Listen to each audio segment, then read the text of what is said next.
Hey guys, welcome back to the channel. Today we're talking about a watch that has been living on my wrist for the past 4 months, the Tag Heuer F1 Solargraph. After 4 months of ownership, I think the honeymoon phase is well and truly over, so now I'll be giving you my honest opinions on the watch. If you've seen my reviews before, you'll know that I go through the brand history, my story with the watch, the details and specs, and of course, the good and not so good. Before we dive in, if you enjoy my reviews and watch content, make sure to hit that like button, drop a comment, and most importantly, subscribe so you don't miss the next one. But without further ado, let's get into it. Although it gets a bad rep with some, Tag Heuer is undoubtedly a decorated Swiss luxury watch brand, founded back in 1860 by Eduard Heuer. Over the years, Tag has built a strong reputation for sporty chronographs, motorsports partnerships, and pushing forward with innovation in both mechanical and quartz technology. The Formula 1 line is one of Tag Heuer's most accessible collections.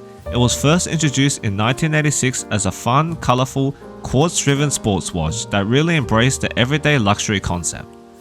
Over time, the F1 has become a staple entry point in the Tag Heuer brand, rugged, versatile, and relatively affordable compared to the higher-end lines.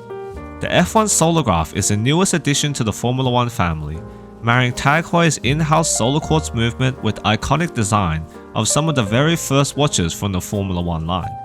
This line is even more pivotal as it launched the brand Tag Heuer after its evolution from Heuer in the 1980s. As for the story of this watch with me, I actually bought the Solargraph to celebrate my wedding anniversary. I didn't really plan on it, but things just kind of lined up that way, and I took the rare chance to pick up this cool watch.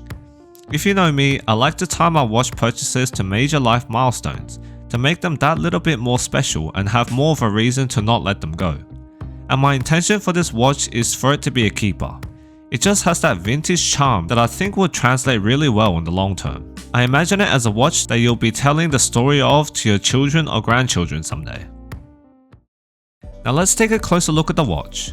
The F1 Solargraph comes at a very compact 38mm in diameter by 46mm lug to lug, and a thickness of just 9.9mm.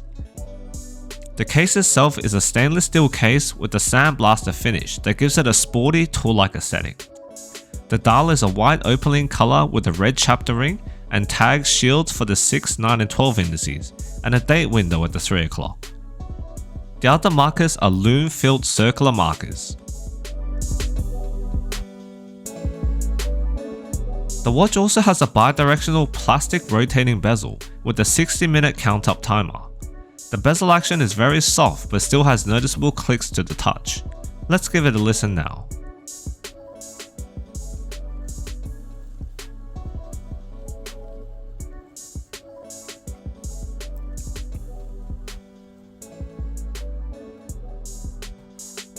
As for the handset, you have the iconic Mercedes hour hand, a baton minute's hand, and a pointed seconds hand.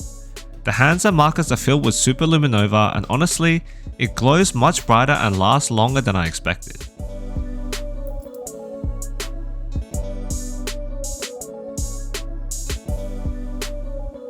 Under the hood is an in-house TH50-00 solar quartz movement. If you've seen my previous videos, you know I love me a solar watch, and on a full charge, this watch will run for months even if you leave it in the drawer. The crown is stamped with the Tag Heuer shield, and with this watch, you also get 100 meters of water resistance, which makes it a solid option for swimming, traveling, or just not having to worry about it. The watch has a beautiful hooded lug design with these chamfered edges leading to the 18mm sandblasted bullet-style stainless steel bracelet. That kinda reminds me of the Speedy bracelet with the rounded links.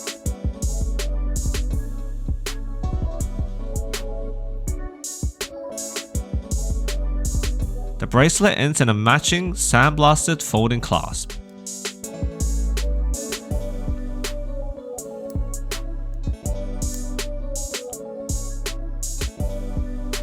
Hidden within the clasp is also an easy link system that adds 1 link worth of bracelet at your convenience. What drew me to this watch really was the design and quality. Whereas vintage Tag F1 models felt a bit toy-like with smaller markers and rubber straps, this model really feels and wears like a modern solar sports watch on the bracelet. On to the pros. The first pro for me has to be the design and build quality. Whereas vintage Tag F1 models felt a bit toy-like with smaller markers and rubber straps, this model really feels and wears like a modern solar sports watch on the bracelet. The steel case construction gives it a great heft on the wrist, but it still remains light and comfortable to wear. And I do really like the design that harkens back to the very first Formula 1 models with that tie-shaped bezel. It looks so sporty and rugged. At first glance, you can instantly tell that this is some sort of racing-inspired watch, and as I mentioned earlier, I think the design will age really well as it grows older. Second has to be the solar quartz movement. Now, I don't know what you guys think, but I definitely prefer a solar movement to a quartz movement. The solar charging means I don't have to think about batteries or battery changes, and whenever I need the watch, I don't even have to set it. I can quickly pick it up and know that it's on time.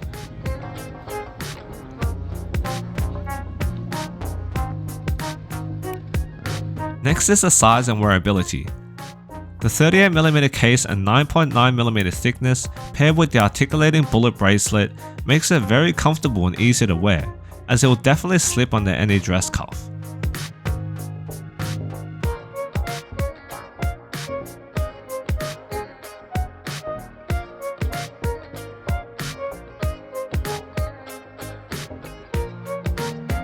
I also chose this color specifically as I thought it would be more versatile to wear both to work and casually.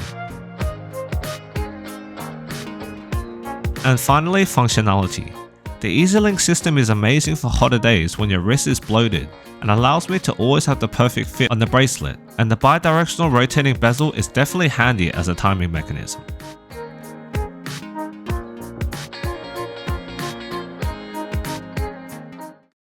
As for the cons, the first is the QA.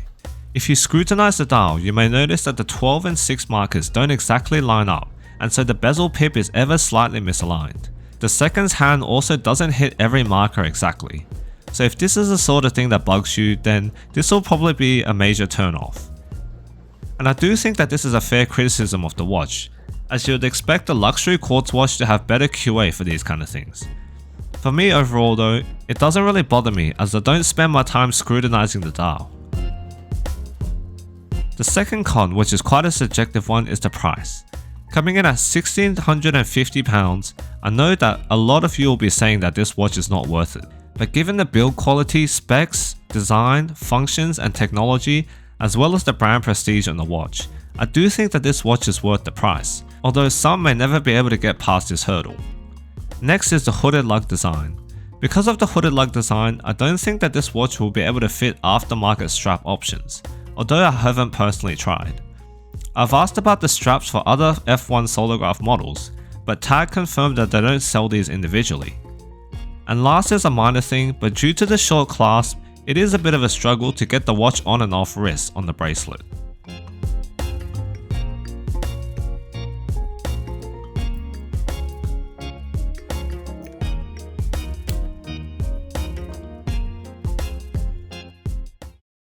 So after 4 months of ownership, where do I stand? I definitely still love the watch. It's slowly becoming a trusted companion piece that is fit for most occasions. Would I recommend it? If you want a no fuss everyday sports watch and you like Tag style, absolutely. If you're purely looking at value for money, you might lean towards Seiko or Citizen solar watches, but you don't get that same Tag Heuer heritage or that Formula 1 identity. For me, it was 100% worth it, and it will always remind me of that special day. But that was it for my review of the Tag Heuer Formula 1 Solargraph. If you enjoyed this one, don't forget to give it a like, let me know in the comments what you think of it, and of course subscribe to the channel. And as always, I'll see you again next time.